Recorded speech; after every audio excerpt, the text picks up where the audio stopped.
Chapter 4 Pharmacogenetics. Pharmacogenetics is the study of how a patient's genomes affect a drug response. They help individualize drug treatment regimens and also help decrease drug reactions, promote drug regimen adherence, and reduce the overall healthcare costs. There's also key developments in the history of pharmacogenetics.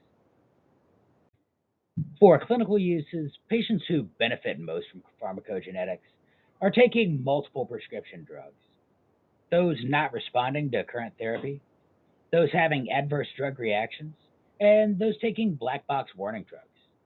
Pharmacogenetic testing is not available for all drugs, and one single test doesn't determine how a patient will respond to all drugs. There is a distinct individual variation in the metabolism of select drugs. Everything from Abcavir, warfarin, clopidogrel, opioids, mental health drugs, and carbamazepine. As with any genetic testing, legal and ethical issues are going to be a top priority. Everything from privacy, who has access to the patient's genetic information, who owns the genetic information, other concerns about patient labeling. What happens if the patient's health insurance company gets a hold of this genetic information? Start seeing that they're predisposed to many high risk conditions.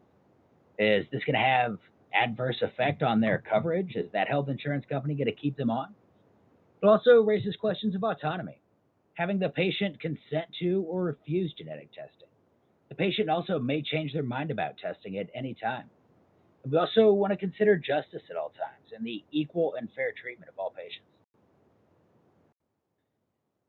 Obviously, as in all treatments, we're going to prioritize patient safety and also recognize cues such as the family's history back for 3 generations. These will all help to determine any potential side effects or adverse effects that may occur with the drug therapy. We also want to analyze cues like anxiety, coping, and their need for further health teaching. We also want to take action, refer any identified patients to genetic counseling as needed, and help to guide patients in the implications and use of these genetic results. We also want to help ensure a patient knows to report genetic findings to all healthcare providers. For our first question, which of the following does the nurse understand to be an explanation of pharmacogenetics? Would that be A, the process by which cells carry a drug across their membrane? B, the study of how a patient's genomes affect his or her response to drugs? C, the process of drug movement throughout the body?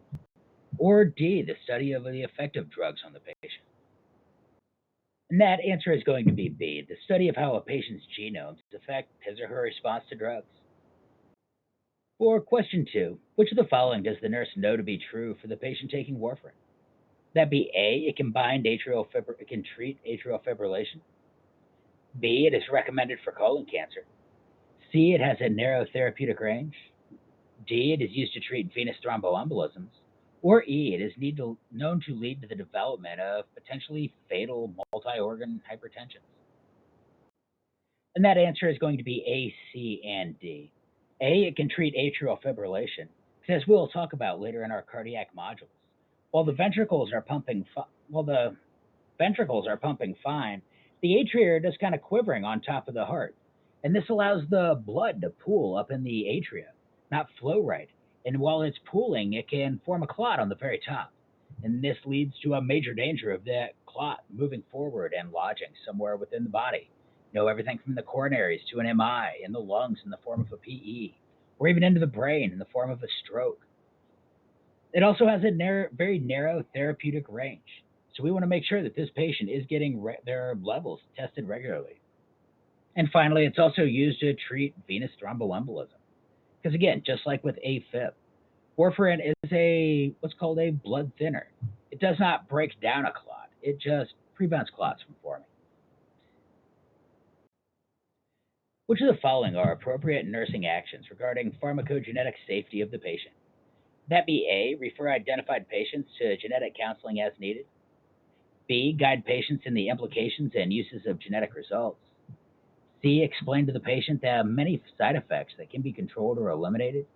Or D, ensure the patient knows to report any genetic abnormalities to all healthcare providers. And again, those answers are going to be A, B, and D. Refer the identified patient to genetic counseling as needed. B, guide the patient in the implications and use of the genetic results. And D, ensure the patient knows to report genetic findings and abnormalities to all health care providers. But anyway, that's all we got for this chapter. I'll see you in the next slides.